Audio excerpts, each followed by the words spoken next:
I'd lost all hope for the MCU. Ant-Man and the Wasp, Quantumania, and Secret Invasion were both massive disappointments. And the Marvels never sounded like a good idea or something anyone wanted in the first place. It looked like the MCU's time was officially over. Then one man came and changed everything, put him on an entirely new course of direction. And no, I'm not talking about Tony Stark, I'm not talking about Iron Man. I'm talking about Loki. Look, that's probably a huge over-exaggeration. I don't think Loki Season 2 is the show that saves Marvel. But it's definitely a breath of fresh air in an otherwise frustrating Phase 5. Loki 2 still has its big problems and is nowhere close to perfect. But still, Loki Season 2 is that breath of fresh air that we needed. And the ending of the season truly gives a satisfying conclusion to one of the most beloved characters in the MCU. Hey guys, my name's Jackson. We're talking all things Loki Season 2, so if you haven't seen, go ahead, click away, go watch it, then come back. But for all of you who have seen Loki or just don't give a crap about spoilers, let's go jump into the TVA. Season 2 picks up directly after the events of the first season, with Loki slipping through time around the TVA while trying to track down Mobius to warn him about He Who Remains.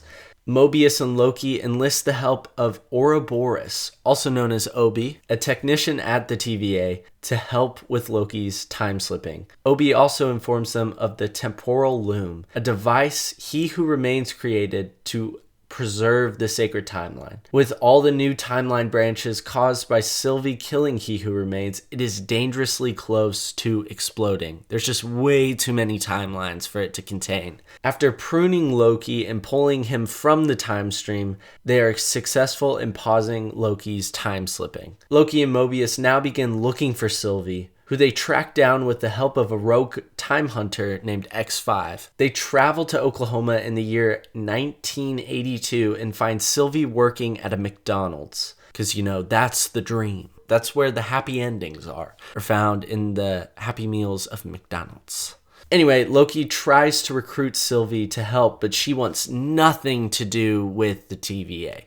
During all of this, X5 is pretty antsy, pretty on edge for some reason. So Sylvie enchants him where they uncover a plot by General Dox to destroy all branching timelines. They stop her, but Dox is largely successful in her plan. Obi then informs the team that in order to repair the loom, he needs the aura of either He Who Remains or Miss Minutes. So the team begins to track Miss Minutes and finds her and Renslayer in 1868 Chicago, where they slip a TVA handbook to a young Victor Timely, a variant of He Who Remains. Timely was chosen by He Who Remains to be his successor, to take over the TVA, the sacred timeline, the whole shebang. 30 years later, on the same branch timeline, at the World Fair Chicago, Loki and Mobius show up in hopes of finding Miss Minutes, but instead they find Victor Timely. And since he is a variant of He Who Remains, his aura would work in helping Obi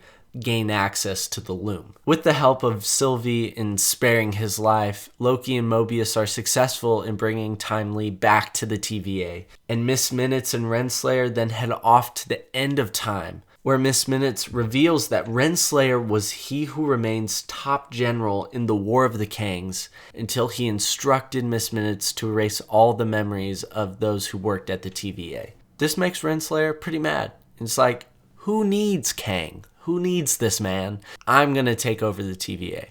Meanwhile, back at the TVA, the loom is about to explode and Obi and Timely team up to find a way to contain it. Around the same time, Renslayer and Miss Minutes decide that this is the perfect moment to stage a takeover of the TVA. They kill Dox and all of her loyalists and enlist the help of X5, who ends up capturing Timely. Obi then turns off Miss Minutes and drops the magical barrier, which allows Sylvie to enchant X5 to prune Renslayer. Now, in a final attempt to fix the loom, it's all or nothing. Timely goes out into the temporal space to fix the loom, where he is turned into a bunch of spaghetti due to temporal radiation, and the loom explodes. Boom, bang, done. fade to black, show ends, right? No. Loki survives and everyone is gone at the TVA. Mysteriously just disappeared. His time slipping begins again, which takes him to random branch timelines where he finds everyone reset back to their past lives before the TVA. He finds Obi and the two work together to help Loki find a way back to the time before the temporal loom exploded. Obi suggests that Loki bring everyone who was at the explosion together because their auras would help him pinpoint a time for him to go back to. But it's too late. The timelines also start spaghettiing, and so do all of his friends. Loki is the last one left, and he finally figures out how to control his time slipping, so he heads back to the TVA. Loki heads back to the time of the explosion where he tries over and over and over and over and over and over and over, probably like a million more overs, to prevent the death of Timely and successfully repair the loom. I mean, this dude tried everything. For centuries, he studied the science behind the loom and all this temporal stuff. I mean, dude tried everything. Nothing was working. Even when he finally achieves fixing the loom, there's still too many timelines coming in, and the thing still explodes. Loki, not knowing what else to do, heads back to the season 1 finale right before Sylvie kills He Who Remains. It's there that He Who Remains reveals that the loom is a failsafe and that its overloading is a way to protect the sacred timeline. He then explains that the only way to save the loom is to kill Sylvie right then and there before she kills him. Loki refuses and comes up with a third option. He heads back to the time of the explosion and replaces Timely in going out into the temporal space. Loki destroys the loom and with his magic revives the dying timelines. And he takes them in his hand and goes to the end of time and takes a seat there, holding all the timelines together so that they might live. And it's there he takes it upon himself to be an overseer of all the timelines. Now the TVA is all about tracking down variants of He Who Remains, and Mobius officially retires from the TVA. And that's it. That's Loki Season 2. Man, what an ending! This show was really good, and I think one of the main reasons for that is that they finally put the spotlight on Loki. I think that was one of the major problems I had with season 2. It felt like the Sylvie show. Here, they correctly placed the spotlight back on Loki. That's why we all watch the show, right? It's for Loki and Mobius. You put the spotlight back on the main character, people are going to be happy.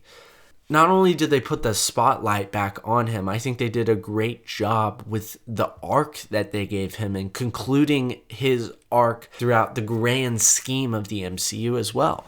He wasn't as timid, he wasn't as weak in this season as he was in the last one. Like, he gets cool moments here, like when he's just toying with Hunter X5, his time slipping, and obviously at the end of episode 6, him branching all the timelines in his hand and getting that iconic classic Loki outfit from the comics.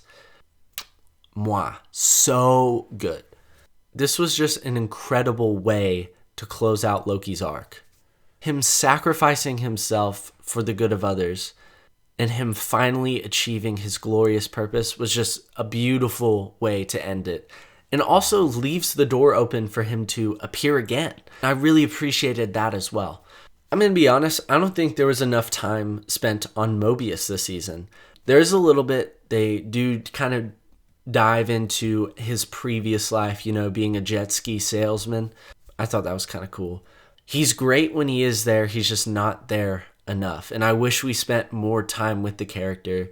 But a fun new addition to the cast of Loki Season 2 was Obi. Obi was a really interesting, cool, funny, charismatic character. The end of Season 1 spent all this time hyping up Kang Wars. The timeline was going to branch out and all these Kangs were just going to pop up and we were going to see them all over the place. They were going to be causing massive problems and a freaking war was going to break out. That's what we were told. And yet, we see none of that here in Season 2. Sure, we get a variant of He Who Remains, but dude's not a threat whatsoever. I wish we saw more Kang War, more setup to that. I don't think we get any of that here. I feel like the only thing we've gotten after the season 1 finale was the end credit scene in Ant-Man and the Wasp: Quantumania with all the Kangs together. That was it. That's all we got. I wish they spent more time with the War of the Kangs, making it feel like this massive thing that was going to shake up the MCU. But they really don't. I'm kind of upset by that. Also, Kang as a concept and as a character still does not seem like a threat. We're 1.5 phases in. We're halfway to Kang Dynasty, if they still do that. We're halfway to that, and we still don't really feel like Kang's a threat. We really don't feel like he's pulling the strings from behind. He's setting all these things up. Nothing. Like, at this point in the Infinity Saga, we knew it was all leading to something. And we knew the threat was going to be massive just because of what we'd seen in the past. Here, not so much. There's been a lot more setup, but for what? Who knows? It doesn't seem like we're pointing in that direction. And as much as I love the character of Kang and them introducing him in the MCU, they've just done a terrible job setting him up as the main guy or having him point to a bigger bad, which obviously is what will happen in Secret Wars, but they just have not done a good job with that so far. It's starting to become too late to do so. I don't see how you save this here, and I'm definitely starting to understand why they're wanting to pivot to Doom all of a sudden. It's starting to make sense the more of these projects I'm starting to see. But also, man, you kind of have to finish this thing out. You can't spend almost 2 phases of the MCU setting something up and not seeing payoff for that. So Marvel's kind of in a tricky spot right now. Something I really enjoyed about season 1 is it felt like this linear journey to the end of time. We start in the TVA, we start going around to different branch timelines, tracking down Sylvie. We find her at Apocalypse events, then they get pruned, where we see the pruned area and all that stuff, and then we finally make it to the end of time. Like, there seems to be a progression not only with the story but with the settings.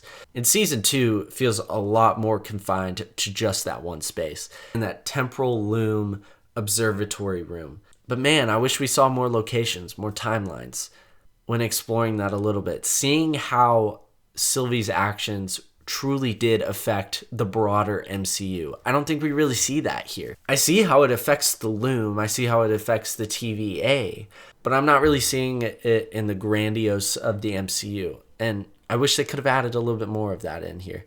Look, Loki Season 2 has its fair share of problems, but it's really nice to finally have a Marvel project that I was actually looking forward to watching every week and was actually interested in. It was refreshing. I don't think this is the course correct. I don't think that this is the show to save all Marvel. But I hope in this time that they're taking off to rework things, do reshoots for the new Captain America movie, pushing back all these different projects. I hope Marvel can learn from this show what fans liked and apply that to the rest of Phase 5 and into Phase 6. What this show gave me is a little bit of hope. Not a ton, but just a little bit. But yeah, that's my thoughts on Loki Season 2. Let me know what you guys thought down in the comment section below. Good, bad, glorious ending. What did you think? As always, I really appreciate you guys stopping by, watching the video. I love you guys. Hope you have a fantastic day. And until next time, peace out, bro skillets.